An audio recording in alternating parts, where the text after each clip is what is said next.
Welcome to Tony Byrne's View, with news you can use. As a chartered financial planner and wealth manager, Tony's passion is to help you retire early and live the life of your dreams with no financial worries.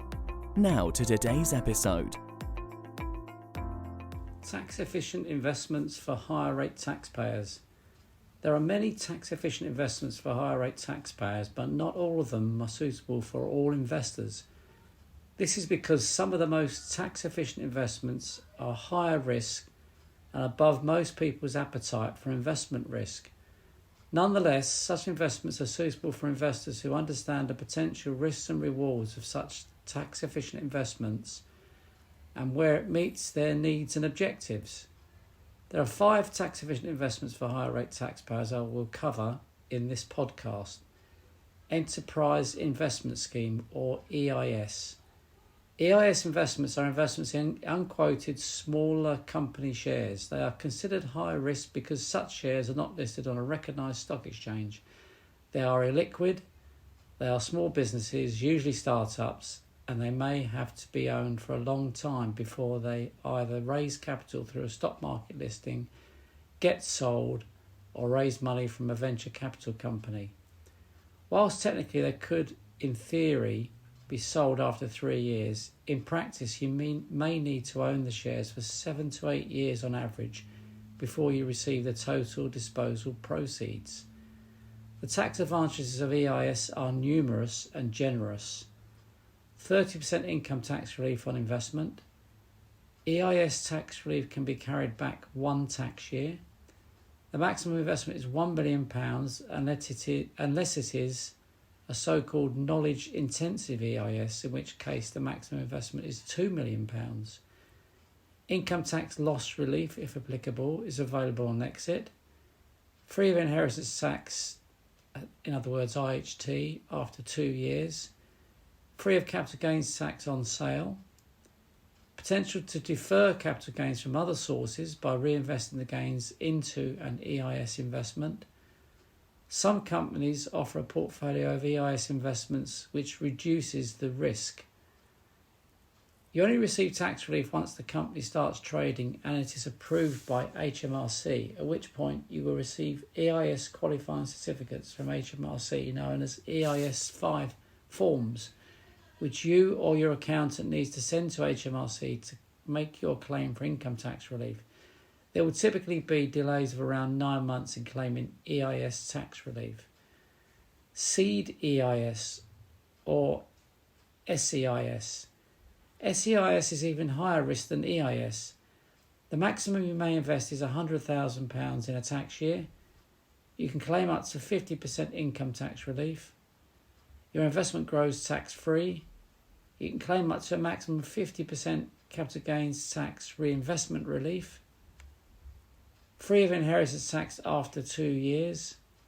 Income tax loss relief, if applicable, is available on exit. SEIS is considered higher risk than EIS because investment is made into even smaller companies than EIS. The same risk applies to SEIS as EIS, which are summarised in my earlier explanation of EIS in this podcast. Venture Capital Trust, or VCT. Not as tax efficient as EIS and SEIS, but it does have its own unique advantages.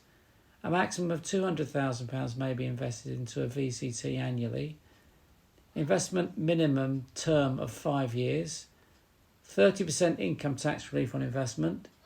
Income tax relief can be obtained very quickly, unlike EIS on issue of the VCT tax relief certificate. Dividends of typically 3 to 5% a year are tax-free.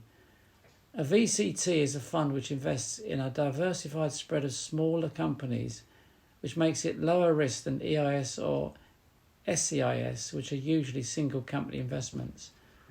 Whilst tax benefits are excellent, VCTs suffer from high charges and investment performance is usually quite disappointing. Many VCTs are set up to give you high tax-free dividends, 30% income tax relief on investment, and a return of capital only. In reality, the tax-free dividends include an element of capital growth which is converted into tax-free dividends. Because VCTs are invested in smaller companies, they are considered higher risk. The second-hand value of VCTs is lower because investors in such VCTs do not receive 30% income tax relief. AIM ISAs. AIM ISAs invest in shares on the alternative investment market, in other words AIM, which is the secondary market to the London Stock Exchange. They are considered higher risk because AIM shares are smaller company shares and they are less liquid than shares quoted on the London Stock Exchange. Their shares tend to be more volatile than shares quoted on the main market. An AIM share could become worthless if the company were to fail. However, they have a number of tax advantages. They are free of income tax and capital gains tax. After 2 years of ownership, AIM ISAs are free of inheritance tax too, assuming the shares continue to qualify for 100% business relief. You can access your investment at any time, both income and capital. Business relief qualifying investments.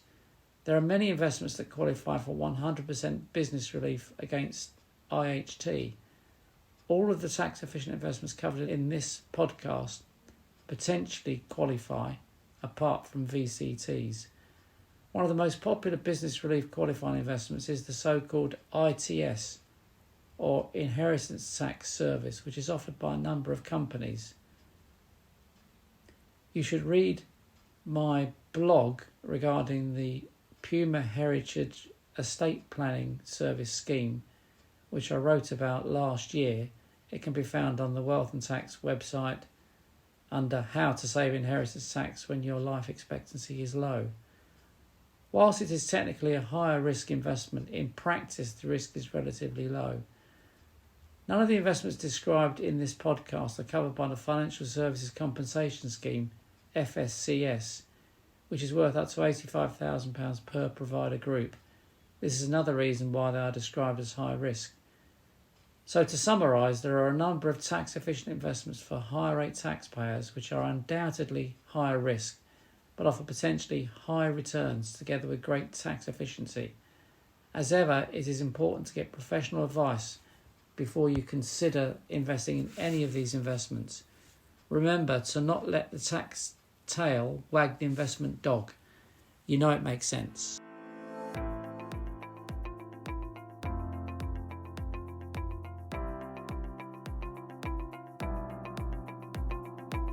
Thank you for listening to today's episode.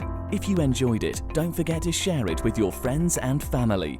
For more information, head to www.wealthandtax.co.uk.